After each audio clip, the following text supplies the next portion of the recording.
क्या यीशु मसीह का डीएनए आज भी दुनिया में मौजूद है? क्या विज्ञान बाइबल की सच्चाई को साबित कर सकता है? और सबसे बड़ी बात, क्या यीशु मसीह का खून अब तक जिंदा है? दोस्तों, आज हम ऐसे रहस्य का पर्दा उठाने वाले हैं जो आपके विश्वास और विज्ञान दोनों को हिलाकर रख देगा। अगर आप सोच रहे हैं कि यीशु का डीएनए कैसे मौजूद हो सकता है, तो इसका जवाब सिंपल सा है, शाउट ऑफ ट्यून और एक रक्त का नमूना जो वैज्ञानिकों ने टेस्ट किया था। आखिर क्या सच में विज्ञान और बाइबल एक दूसरे की पुष्टि करते हैं? चलिए शुरू करते हैं एक रोमांचक और रहस्य सफर को। पहला, वर्जिन बर्थ और डीएनए का रहस्य। बाइबल के अनुसार यीशु मसीह का जन्म एक कुंवारी माँ से हुआ, मरियम, जिसे पवित्र आत्मा से गर्भवती होने का वचन दिया गया था। ये जैविक रूप से असंभव माना जाता है, क्योंकि बिना पुरुष के सहयोग के कोई बच्चा कैसे जन्म ले सकता है। लेकिन यहाँ पर एक और सवाल उठता है, क्या यीशु के पास एक पुरुष का डीएनए था या नहीं? अगर नहीं, तो उनका डीएनए किस प्रकार का था? विज्ञान के अनुसार हर इंसान का डीएनए उसकी माँ और पिता दोनों से मिलकर बनता है। लेकिन अगर यीशु का पिता कोई इंसान नहीं था, तो क्या उनके जेनेटिक कोड में सिर्फ माँ का ही योगदान था? ये बात चौंकाने वाली है, क्योंकि आज भी पार्थेनोजेनेसिस नाम की एक प्रक्रिया पाई गई है जिसमें कुछ जीव बिना नर के अपना संतान उत्पन्न कर सकते हैं, लेकिन मानवों में ये स्वाभाविक रूप से असंभव माना जाता है। फिर यीशु मसीह का जन्म कैसे हुआ? ये एक ऐसा रहस्य है जिसे विज्ञान भी पूरी रीति से नहीं समझा पाया है। दूसरा कारण, क्या यीशु मसीह का डीएनए शाउट ऑफ ट्यून में है? दोस्तों, शाउट ऑफ ट्यून एक ऐसे कपड़े का नाम है जो यीशु मसीह को दफनाने के समय उनके शरीर पर लपेटा गया था। जब उनका पुनरुत्थान हुआ तो ये कपड़ा उनके चेहरे और शरीर की छवि के साथ अंकित हो गया। ये शाउट आज तक एक वैज्ञानिक और धार्मिक रहस्य बना हुआ है। क्या यह सच में यीशु का कपड़ा है? और अगर हाँ, तो क्या इसमें यीशु के डीएनए के निशान मौजूद हैं? 1988 में वैज्ञानिकों ने इस शाउट का कार्बन डेटिंग टेस्ट किया और कहा कि यह सिर्फ 700 साल पुराना है, मतलब ये मिडिल एज का हो सकता है और यीशु के समय का नहीं।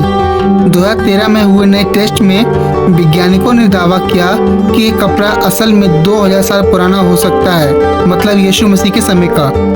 लेकिन यहाँ सबसे चौंकाने वाली बात यह थी कि जब इस कपड़े में खून का नमूना मिला और उसका टेस्ट किया गया तो एक अजीब डीएनए पैटर्न पाया गया। वैज्ञानिकों ने पाया कि इस खून में डबल एक्स और XY क्रोमोसोम का पैटर्न सामान्य इंसानों से अलग था। यह पैटर्न केवल एक दिव्य या अलौकिक जन्म से संभव हो सकता है। क्या यीशु मसीह का खून अब भी जिंदा है? सबसे हैरान करने वाली बात यह है कि एक और वैज्ञानिक रॉन वाइट ने यरूशलेम में एक और खून का नमूना खोजा। उनका दावा था कि ये यीशु मसीह का खून है, लेकिन असली झटका तब लगा जब इस खून का माइक्रोस्कोप से टेस्ट किया गया। सामान्य मृत रक्त कोशिकाओं में डीएनए एक्टिव नहीं होता, लेकिन यीशु मसीह के खून में डीएनए अब तक सक्रिय था। इस खून में 24 क्रोमोसोम के बजाय केवल 23 क्रोमोसोम थे। 22 क्रोमोसोम मरियम से आए थे, लेकिन एक क्रोमोसोम परमेश्वर का था। क्या ये एक वैज्ञानिक और आध्यात्मिक चमत्कार है? रॉन वाइट के दावे पर बहस जारी है। कुछ लोग मानते हैं कि यह सबसे बड़ी खोज है, तो कुछ इसे विवादित मानते हैं। आज भी इस गहराई से रिसर्च हो रही है, लेकिन सत्य क्या है, ये रहस्य बना हुआ है। आज भी वैज्ञानिक इस बात को साबित नहीं कर पाए कि यीशु मसीह का डीएनए सामान्य इंसानों से अलग क्यों था। अगर बाइबल सही है तो इसका मतलब है कि यीशु मसीह सिर्फ एक इंसान नहीं बल्कि परमेश्वर थे।